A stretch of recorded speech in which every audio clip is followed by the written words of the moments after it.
Hello friends, आज हम लोग होल्डिंग पीरियड रिटर्न के बारे में बात करते हैं।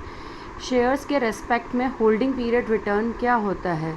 जब भी आप कोई शेयर या स्टॉक जो आप ख़रीदते हो तो आप उसके बारे में ये जानना चाहते हो कि आपने उसको अगर 1 साल 2 साल जितने साल तक भी आपने अपने पास में रखा है तो आपको अल्टीमेटली उससे कितना रिटर्न, कितना फ़ायदा हुआ है। रिटर्न या फ़ायदा उसमें कैपिटल एप्रिसिएशन यानी कि उसका दाम बढ़ने से भी होता है, प्लस उसके ऊपर कुछ भी डिविडेंड आपको जो मिल रहा है वो भी एक रिटर्न का ही पार्ट होता है। तो कैपिटल एप्रिसिएशन प्लस डिविडेंड दोनों मिला के जो रिटर्न आपको मिल रहा है वो अपन होल्डिंग पीरियड रिटर्न से कैलकुलेट करते हैं। इसी से हमें पता चलता है कि हमें एक स्टॉक से कितना फ़ायदा हुआ है और दूसरे स्टॉक से। तो अगर हमें दो स्टॉक्स को रिटर्न्स को कंपेयर करना है तो ये होल्डिंग पीरियड रिटर्न से ही होता है। अब होल्डिंग पीरियड रिटर्न कैसे कैलकुलेट किया जाता है, इसका सीधा सा फॉर्मूला है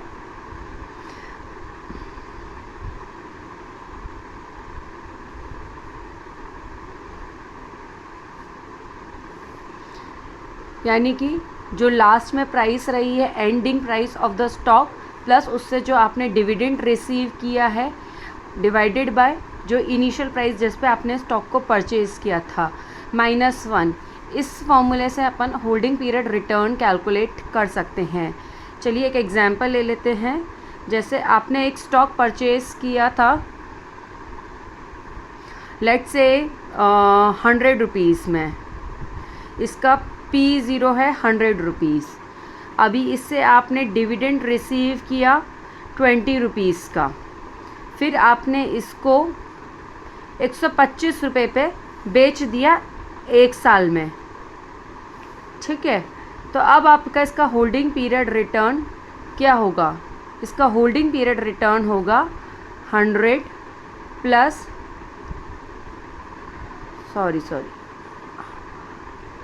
120 plus 20 divided by 100 -1 is equals to 40%।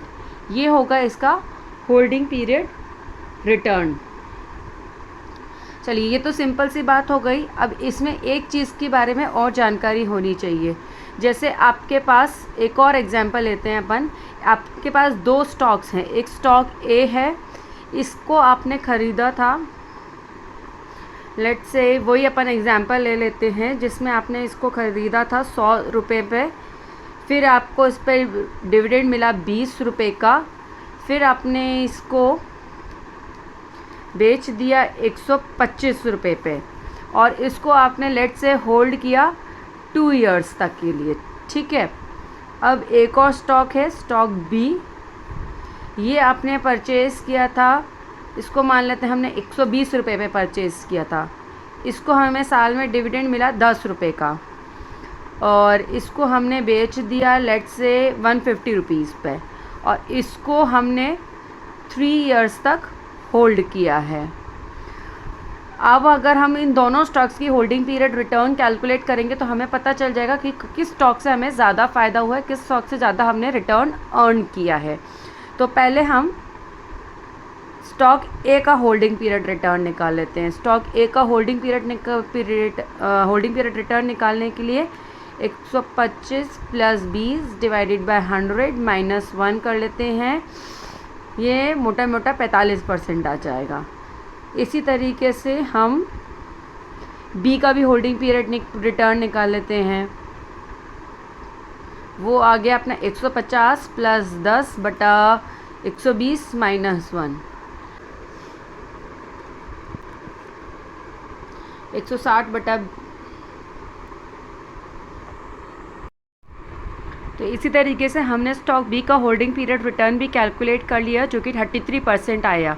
लेकिन अब इसमें ये बात है, अगर इस तरह से देखा जाए तो स्टॉक ए हमें ज़्यादा रिटर्न दे रहा है स्टॉक बी से। लेकिन अगर आप देखेंगे तो स्टॉक ए को हमने 2 साल के लिए होल्ड रखा था और स्टॉक बी को हमने 3 इयर्स के लिए होल्ड किया था। तो दोनों के केस में दोनों का अगर टाइम अलग अलग है तो हम श्योरली नहीं कह सकते कि स्टॉक ए ने ही हमें ज़्यादा रिटर्न दिया in comparison to stock B. इस केस में हमें एनुअलाइज्ड होल्डिंग पीरियड रिटर्न निकालना पड़ेगा। एनुअलाइज्ड होल्डिंग पीरियड रिटर्न का मतलब है कि साल भर में हमें एक स्टॉक से कितना रिटर्न मिला। तो वो स्टॉक ए तो वो कैसे कैलकुलेट किया जाएगा, जैसे स्टॉक ए का होल्डिंग पीरियड रिटर्न था 45%, 45%, तो 1 + 0.45 का पावर 1/2, इसका टाइम पीरियड था 2 ईयर्स, इसके लिए इसको √2 की स्क्वायर रूट निकालना है इसका हमने, एंड -1, तो ये करीब करीब हमारा आएगा 20%। आप इसको कैलकुलेटर पे कैलकुलेट करके चेक कर सकते हैं।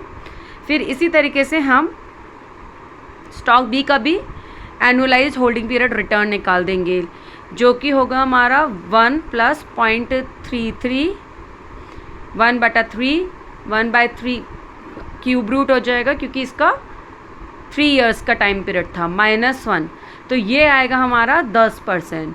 तो अब अगर हम एनुअलाइज होल्डिंग पीरियड रिटर्न्स को कंपेयर करेंगे तो हम ये कह सकते हैं कि स्टॉक ए ने हमें ज़्यादा रिटर्न दिया है, उसने हमें 20% रिटर्न दिया है, और स्टॉक बी ने हमें 10% ही रिटर्न दिया है। इसके लिए हमारा स्टॉक ए ज़्यादा अच्छा है, ज़्यादा हमें रिटर्न दिया है।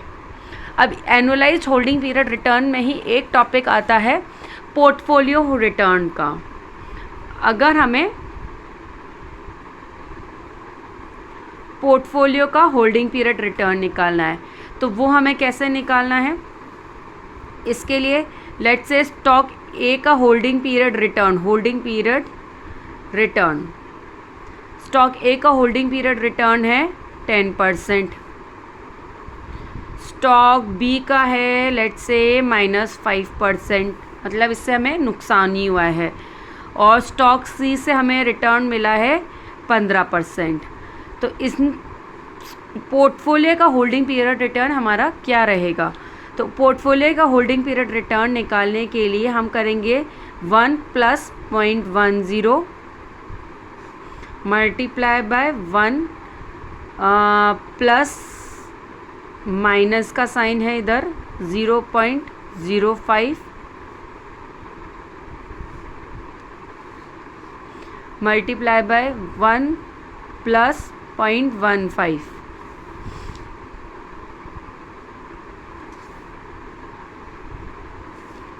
-1 होल का। तो ये अगर हम कैलकुलेट करते हैं तो ये हमारा आंसर आता है, ये हो गया हमारा 1.1, ये मल्टीप्लाई 0.95, 1.15 -1, तो ये हम कैलकुलेट कर लेते हैं हमारे कैलकुलेटर पे। तो ये आंसर आता है हमारा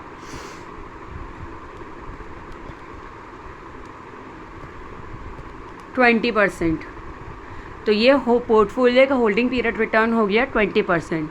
तो I hope holding period return concept आप लोगों को थोड़ा क्लियर हुआ होगा। अगर इस रिगार्ड में आपको कुछ भी प्रॉब्लम्स रहे या कुछ भी हो तो आप प्लीज़ मुझे कमेंट्स करके बता सकते हैं, और अगर वीडियो अच्छा लगा हो तो please like, share and subscribe. Thank you friends.